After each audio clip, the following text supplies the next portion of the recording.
আজিৰ সন্ধিয়াৰ প্ৰথমটো গুৰুত্বপূৰ্ণ খবৰ ওলাইছে আমাৰ হাতত প্ৰথমটো খবৰ আহি পৰিছে জামিন পালে দিল্লীৰ মুখ্যমন্ত্ৰী অৰবিন্দ কেজৰিৱালে উচ্চতম ন্যায়ালয়ে মঞ্জুৰ কৰিলে জামিন আবেদন আম আদমি পাৰ্টিৰ ৰাষ্ট্ৰীয় আহ্বায়ক কেজৰিৱালক 21 মাৰ্চত গ্ৰেপ্তাৰ কৰিছিল আৰু বৰ্তমান তেওঁ তিহাৰ জেলত বন্দী হৈ আছে জামিন পালে দিল্লীৰ মুখ্যমন্ত্ৰী অৰবিন্দ কেজৰিৱালে উচ্চতম ন্যায়ালয়ে মঞ্জুৰ কৰিলে জামিন আবেদন 1 জুনলৈ অন্তৰ্বৰ্তীকালীন জামিন লাভ কৰিলে কেজৰিৱালে উল্লেখযোগ্য যে আম আদমি পাৰ্টিৰ ৰাষ্ট্ৰীয় আহ্বায়ক কেজৰিৱালক 21 মাৰ্চত গ্ৰেপ্তাৰ কৰিছিল আৰু বৰ্তমান তেওঁ তিহাৰ জেলত বন্দী হৈ আছে আজি উচ্চতম ন্যায়ালয়ে কাৰাবন্দী দিল্লীৰ মুখ্যমন্ত্ৰী কেজৰিৱালৰ অন্তৰ্বৰ্তীকালীন জামিন আবেদনৰ শুনানি গ্ৰহণ কৰে সৰ্বোচ্চ ন্যায়ালয়ে দিল্লীৰ মুখ্যমন্ত্ৰীগৰাকীক সকাহ প্ৰদান কৰি জামিন আবেদন মঞ্জুৰ কৰে এতিয়া আম আদমি পাৰ্টিৰ বাবে নিৰ্বাচনী প্ৰচাৰ চলাব পাৰিব কেজৰিৱালে উল্লেখযোগ্য যে ইডিয়ে কেজৰিৱালৰ অন্তৰ্বৰ্তীকালীন জামিন বিৰোধিতা কৰিছিল উচ্চতম ন্যায়ালয়ে শুনানি গ্ৰহণ কৰি কয় যে তেওঁক মাৰ্চত গ্ৰেপ্তাৰ কৰা হৈছিল আৰু গ্ৰেপ্তাৰ আগত বা পিছতো কৰিব পাৰিলেহেঁতেন এতিয়া 21 দিন ইফাল সিফাল হলে কোনো সমস্যা নাই অৰবিন্দ কেজৰিৱালে 2 জুনত আত্মসমৰ্পণ কৰিব ন্যায়াধীশ সঞ্জীৱ খান্না আৰু দীপাংকৰ দত্তৰ খণ্ড বিচাৰপীঠে এই ৰায় প্ৰদান পিছৰ খবৰটো হৈছে যিসকলে এখন নতুন বাইক কিনিব সপোন আছে কিন্তু সেই সপোন পূৰণ কৰিব পৰা নাই আপোনালোকৰ বাবে এনেকুৱা এটা লৈ আহিছো খবৰ যেটো খবৰ শুনিলে আপুনি আচৰিত হ'ব মাত্ৰ 50 টকাৰে 50খনকৈ বাইক আপুনি পাই যাব গোলাঘাট জিলাত 19 মে তাৰিখে হ'বলৈ গৈছে এখন বৃহৎ লটাৰী খেল এই লটাৰী খেলত মাত্ৰ 50 টকা টিকেট ক্ৰয় কৰিলে আপুনি 50খন বাইকৰ এখন লাভ কৰিব পাৰিব টিকেট আপুনি সেই সপোন হয়তো পূৰণ হ'ব পাৰে আপোনাৰ ইয়াৰ লগতে আপোনালোকে WhatsApp নম্বৰ দিয়া হৈছে স্ক্ৰিনৰ নম্বৰ দিয়া হৈছে আপুনি যোগাযোগ কৰি আপোনাৰ নিজৰ টিকেটটো সংগ্ৰহ কৰিব পাৰিব আমাৰ পৰা আপুনি হাৰ্লি ডেভিডসনৰ পৰা ধৰি KTM Duke Bullet Karizma Pulsar 150 TVS Apache Pulsar NS 150 Pulsar NS 125 Pulsar 125 Hero Glamour পৰা ধৰি আপোনালোকে স্কুটিলৈকে আপুনি এই খেলত পাই যাব স্ক্ৰিনত দিয়া নম্বৰত আপুনি যোগাযোগ কৰক আৰু নিজৰ টিকেটটো সংগ্ৰহ কৰক খবৰ হৈছে কোভিডশিল্ড প্ৰতিষেধক লোৱা লোকৰ মাজত শংকা কোভিডশিল্ডৰ মাতৃ প্ৰতিষ্ঠান এন্ট্ৰাজেনেকাই প্ৰত্যাহাৰ কৰিলে কোভিড প্ৰতিষেধক ট্ৰাজেনেকাৰ এনে সিদ্ধান্তই ভাৰতত ব্যাপক প্ৰতিক্ৰিয়াৰ সৃষ্টি কৰিছে কাৰণ এন্ট্ৰাজেনেকাৰ ভেক্সজেভিয়াৰ কোভিড প্ৰতিষেধকবিধ ভাৰতৰ সিৰাম ইনষ্টিটিউট অফ ইণ্ডিয়া কোভিডশিল্ড নামেৰে ভাৰতত প্ৰস্তুত কৰিছিল এন্ট্ৰাজেনেকাই সমগ্ৰ বিশ্বৰ পৰা উভতাই আনিব কোভিড প্ৰতিষেধক কোভিডশিল্ডৰ পাৰ্শ্বক্ৰিয়াৰ বাতৰিয়ে ইতিমধ্যে ভাৰতত কোভিডশিল্ড প্ৰতিষেধক লোৱাৰ লোকৰ মাজত শংকাৰ সৃষ্টি কৰিছিল এবাৰ কোভিডশিল্ডৰ মাতৃ প্ৰতিষ্ঠান এন্ট্ৰাজেনেকাই সমগ্ৰ বিশ্বৰ বজাৰত বিতৰণ হোৱা কোভিড প্ৰতিষেধক উভতাই আনিম বুলি প্ৰকাশ কৰা বাতৰি আনিছে অধিক শংকা মঙলবাৰে ব্ৰিটেইনৰ ঔষধ নিৰ্মাণকাৰী প্ৰতিষ্ঠান এন্ট্ৰাজেনেকাই সমগ্ৰ বিশ্বৰে পৰা ভেক্সজেভিয়াৰ কোভিড প্ৰতিষেধকবিধ উভতাই অনাৰ সিদ্ধান্তৰ কথা প্ৰকাশ কৰিছে এন্ট্ৰাজেনেকা এনে সিদ্ধান্তে ভাৰতৰ ব্যাপক প্ৰতিক্ৰিয়াৰ সৃষ্টি কৰিছে কাৰণ এন্ট্ৰাজেনেকাৰ ভেক্সজেভিয়াৰ কোভিড প্ৰতিষেধকবিধ ভাৰতৰ সিৰাম ইনষ্টিটিউট অফ ইণ্ডিয়া কোভিডশিল্ড নামেৰে ভাৰতত প্ৰস্তুত কৰিছিল শেহতীয়াকৈ প্ৰকাশ কৰিছিল কোভিডশিল্ডৰ ফলত হ'ব পৰা পাৰ্শ্বক্ৰিয়াৰ কথা অৱশ্যে ব্ৰিটেইনৰ ঔষধ প্ৰস্তুতকাৰী প্ৰতিষ্ঠানটোৱে সমগ্ৰ বিশ্বৰ পৰা প্ৰতিষ্ঠানটোৱে প্ৰস্তুত কৰা প্ৰতিষেধকবিধ উভতাই অনাৰ সন্দৰ্ভত অন্য কাৰণহে প্ৰকাশ কৰিছে এন্ট্ৰাজেনেকাই প্ৰকাশ কৰা অনুসৰি কোভিড মহামাৰীৰ পাছত বিশ্বজুৰি কোভিড প্ৰতিষেধক সুলভে পৰা পৰিপ্ৰেক্ষিততহে ঔষধ প্ৰস্তুতকাৰী প্ৰতিষ্ঠানটোৱে বিশ্বৰ ভিন্ন প্ৰান্তত বিতৰণ কৰা প্ৰতিষেধকসমূহ উভতাই অনাৰ সিদ্ধান্ত গ্ৰহণ কৰিছে তৃতীয় তথা অন্তিম পৰ্যায়ৰ অসমত অভিলেখ সংখ্যক ভোটদান 81.61% ভোটদানৰ হাৰেৰে শীৰ্ষত অসম তৃতীয় তথা অন্তিম পৰ্যায়ৰ ভোটগ্ৰহণৰ পিছতে অসমত সামগ্ৰিকভাৱে অন্ত পৰে লোকসভা নিৰ্বাচন তৃতীয় তথা অন্তিম পৰ্যায়ৰ নিৰ্বাচনত অসমত অভিলেখ সংখ্যক ভোটদান তৃতীয় পৰ্যায়ত 81.61% ভোটদানৰ হাৰেৰে দেশৰ ভিতৰতে শীৰ্ষত অসম মঙলবাৰে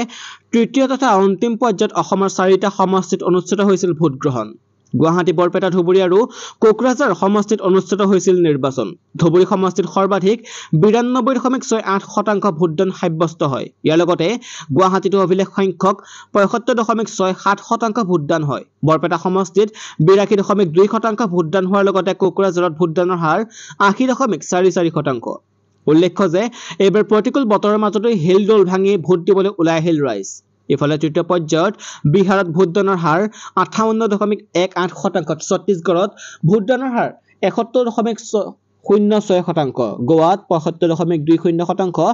গুজৰাটত ভোটদানৰ হাৰ 58.98% একেদৰে কৰ্ণাটকত ভোটদানৰ হাৰ 70.41% মধ্যপ্ৰদেশত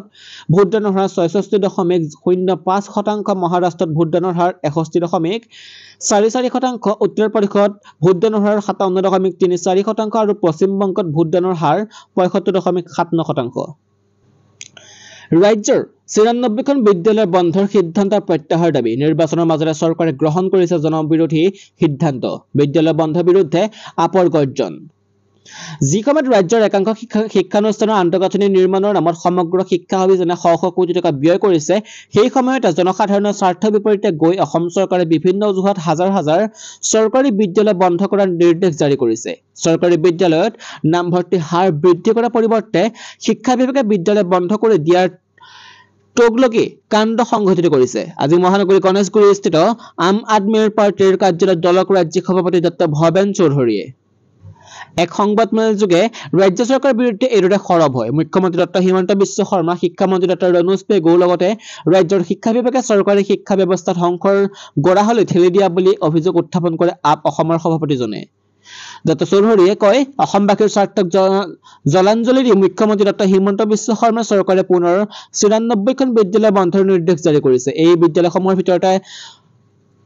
৭৯খন হাইস্কুল ১৭খন সিনিয়ৰ সেকেন্ডাৰী হাই স্কুল আছে ৰাজ্যবাসীৰ কোনো কথা কৰ্ণপাত নকৰা বিজেপি চৰকাৰৰ শিক্ষা বিভাগে পূৰ্বেও ৮,০৬৬খন বিদ্যালয় বন্ধ কৰিছিল আন্তঃগাঁথনিৰ অভাৱ অথবা পৰ্যাপ্ত শিক্ষাৰ্থী নথকাৰ অজুহাতত এনেদৰে বিদ্যালয়সমূহ বন্ধ কৰিব পৰা হৈছে ৪০০ পাৰৰ লক্ষ্যত ট্ৰেকত আছে ভোটগণনাৰ দিনা ১২:৩০ বজাৰ পূৰ্বে এই সংখ্যা অতিক্ৰম কৰিব এনডিএ নিউজ ১৮ক জনালে অমিত শ্বাহে এই দশকটো সোণালী আখৰেৰে লিখা হ'ব বুলি উল্লেখ কৰি বিগত ১০ বছৰত বিজেপিৰ সাফল্য তালিকা গৃহমন্ত্ৰী তথা গান্ধীনগৰ বিজেপি প্ৰাৰ্থীগৰাকীয়ে উল্লেখ কৰে গৃহমন্ত্ৰী অমিত শ্বাহে কয় যে ২০২৪ চনৰ লোকসভা নিৰ্বাচনৰ প্ৰথম দুটা পৰ্যায়ত ভোটদানৰ হাৰ কম হোৱাৰ বাবে এনডিএৰ মিছন ৪০০ পাৰত কোনো প্ৰভাৱ নপৰে আৰু সেয়া লাভ কৰিবলৈ ভাল ট্ৰেকত আছে নিউজ ১৮ গ্ৰুপৰ মুখ্য সম্পাদক ৰাহুল যোশীৰ সৈতে হোৱা এক আছুতীয়া সাক্ষাৎকাৰত শ্বাহে কয় যে কোনো প্ৰতিযোগিতা নাই আৰু পুৰণি নিৰ্বাচনী তালিকা ভোটদান কম হোৱাৰ অন্যতম কাৰণ ভোটাৰৰ হাৰ কম হোৱাৰ পাছতো এনডিএৰ বাবে ৪০০ পাৰ আৰু বিজেপিৰ বাবে ৩৭০ পাৰ ট্ৰেকত আছে নেকি বুলি সোধাত শ্বাহে কয় নিশ্চয় ট্ৰেক আছে ভোটগণনাৰ দিনা দেখিব নিশা ৪:৩০ বজাৰ আগতে এনডিএ ৪০০ পাৰ কৰিব মোদীজী পুনৰ প্ৰধানমন্ত্ৰী হ'ব মোৰ দলৰ আৰু মই বিতংভাৱে বিশ্লেষণ কৰিছো আমি প্ৰথম দুটা পৰ্যায়ৰ পৰা ১০০খনতকৈও অধিক আসন লৈ তৃতীয় পৰ্যায়ৰ দিশে আগবাঢ়িছো ৪০০ৰ লক্ষ্য অতিক্ৰম কৰাত কোনো সমস্যা দেখা নাই অমিত শ্বাহে কয় ভোটদান কম হোৱাৰ কাৰণে উল্লেখ কৰি শ্বাহে কয় যে ১২ বছৰৰ পাছত নিৰ্বাচনী তালিকা পুনৰীক্ষণ হোৱাৰ বাবে হৈছে আৰু পক্ষৰ পৰা কোনো প্ৰতিদ্বন্দ্বিতা হোৱা নাই বিগত ১০ বছৰ সোণালী আখৰেৰে লিখা হ'ব এই দশকটো সোণালী আখৰেৰে লিখা হ'ব বুলি উল্লেখ কৰি বিগত ১০ বছৰত বিজেপিৰ সাফল্য তালিকাও গৃহমন্ত্ৰী তথা গান্ধীনগৰৰ বিজেপি প্ৰাৰ্থীগৰাকীয়ে উল্লেখ কৰে তেওঁ লগতে কয় যে কেনেকৈ নৰেন্দ্ৰ মোদী চৰকাৰে সন্ত্ৰাসমুক্ত ভাৰত বুলি গৌৰৱ কৰিব পাৰে নক্সালবাদক দমন কৰিব পাৰে অৰ্থনৈতিক নতুন উচ্চতালৈ লৈ যাব পাৰে জম্মু কাশ্মীৰত ৩৭০ অনুচ্ছেদ বাতিল কৰা আৰু ৰাম মন্দিৰ উদ্বোধনীক বিগত ১০ বছৰ কৃতিত্ব হিচাপে গৌৰৱ কৰিব পাৰে ইপিনে মে মাহৰ আৰম্ভণিতে চৰকাৰী কৰ্মচাৰীৰ ডাঙৰ খবৰ এবাৰ শূন্যলৈ হ্ৰাস পাবনে দিয়ে 7 কমিছনৰ মে মাহত কৰ্মচাৰীসকলৰ বৃহৎ চক লাগিব বহু প্ৰত্যাশিত খবৰৰ অৱশেষ সফল হ'ল বিগত ২ মাহ ধৰি কেন্দ্ৰীয় কৰ্মচাৰী তথ্য প্ৰকাশ হোৱা নাই যাৰ বাবে কৰ্মচাৰী হতাশ হৈছে মাৰ্চ মাহৰ এআইচিপিএ সূচাংকৰ তথ্য ৩০ এপ্ৰিলত প্ৰকাশ পাব যদিও চৰকাৰৰ পৰা এতিয়ালৈকে কোনো আপডেট পোৱা নাই যিটো এটা ডাঙৰ চক হিচাপে আহিছে এতিয়ালৈকে লেবাৰ ব্যুৰোৰ ২০২৪ চনৰ জানুৱাৰী মাহৰ তথ্যহে প্ৰকাশ কৰিছে জানুৱাৰী মাহৰ সূচাংক তথ্য ২৮ ফেব্ৰুৱাৰীত প্ৰকাশ কৰা হৈছিল ফেব্ৰুৱাৰী মাৰ্চ মাহৰ এআইচিপিআৰ সূচাংক তথ্য ৩০ এপ্ৰিল বা ১ মেত প্ৰকাশ পোৱাৰ সম্ভাৱনা আছিল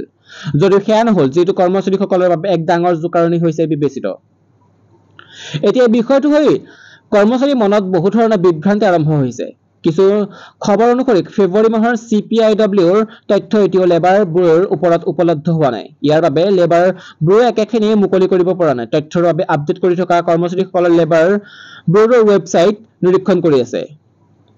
বৰ্তমানৰ পৰিস্থিতি অনুসৰি কেন্দ্ৰীয় কৰ্মচাৰীয়ে বৰ্তমান ৫০% ডিএ লাভ কৰি আছে 7 পে কমিছনৰ নিয়ম অনুসৰি যেতিয়া ডিএ ৫০% হয় তেতিয়া এই শূন্য হৈ পৰে এবাৰ শূন্যলৈ হ্ৰাস পাবনে আৰু বৃদ্ধি হ'ব সেইটো সিদ্ধান্ত লোৱা হোৱা নাই বিশেষজ্ঞসকলৰ মতে নিয়মটো শূন্য কৰি লোৱা হৈছে যাতে কৰ্মচাৰীসকলৰ দৰমহা সময়ে সময়ে সংশোধন কৰিব পৰা যায় কিছুদিনৰ পূৰ্বেই কেন্দ্ৰীয় চৰকাৰে ডিএ ৪% বৃদ্ধি কৰিছিল আৰু তাৰ পিছত ৫০%লৈ বৃদ্ধি কৰা হৈছিল খবৰ হৈছে কংগ্ৰেছ ক্ষমতালৈ আহিলে প্ৰত্যাহ্বান কৰিব অগ্নিবীৰ প্ৰধানমন্ত্ৰী নৰেন্দ্ৰ মোদীয়ে কংগ্ৰেছক কৰি থকা সমালোচনাৰ বাবে কংগ্ৰেছৰ নেতা ৰাহুল গান্ধী মোদীক আক্ৰমণ কৰি কয় যে তেওঁ ভয় খাইছে। তেওঁ আনকি মঞ্চত কান্দি দিবও পাৰে। কংগ্ৰেছ শাসিত কৰ্ণাটকৰ বিজয়পুৰত এখন নিৰ্বাচনী সভাত গান্ধীয়ে কয়, আপোনালোকে প্ৰধানমন্ত্ৰীৰ ভাষণ শুনিছে। তেওঁ ভয় খাইছে, তেওঁ কেতিয়াবা মঞ্চত কান্দি দিবলৈ আছে। উল্লেখযোগ্য যে শেহতীয়াকৈ নিৰ্বাচনী সভাবোৰত মোদীয়ে মংগলসূত্ৰ সম্পদৰ পুনৰ বিতৰণ আৰু উত্তৰাধিকাৰী কৰে দৰে বিভিন্ন বিষয়ত কংগ্ৰেছক লক্ষ্য কৰি লৈছে। গান্ধীয়ে সভাখনত আৰু কয়, মোদীয়ে আপোনালোকৰ দৃষ্টি আনফালে নিবলৈ বিচাৰিছে। কেতিয়াবা তেওঁ চীনৰ কথা কয়, পাকিস্তানৰ কথা কয়, কেতিয়াবা তেওঁ আপোনালোকক কাঁহী বাতি বজাবলৈ কয় আৰু কেতিয়াবা মোবাইলত ফোন টৰ্চ জ্বলাবলৈ কয়। গান্ধীয়ে কয় যে দৰিদ্ৰতা, নিবনুৱা আৰু মূল্যবৃদ্ধিকে ধৰি ভাৰতত ৩-৪টা মূল সমস্যা আছে। গান্ধীয়ে দাবী কৰে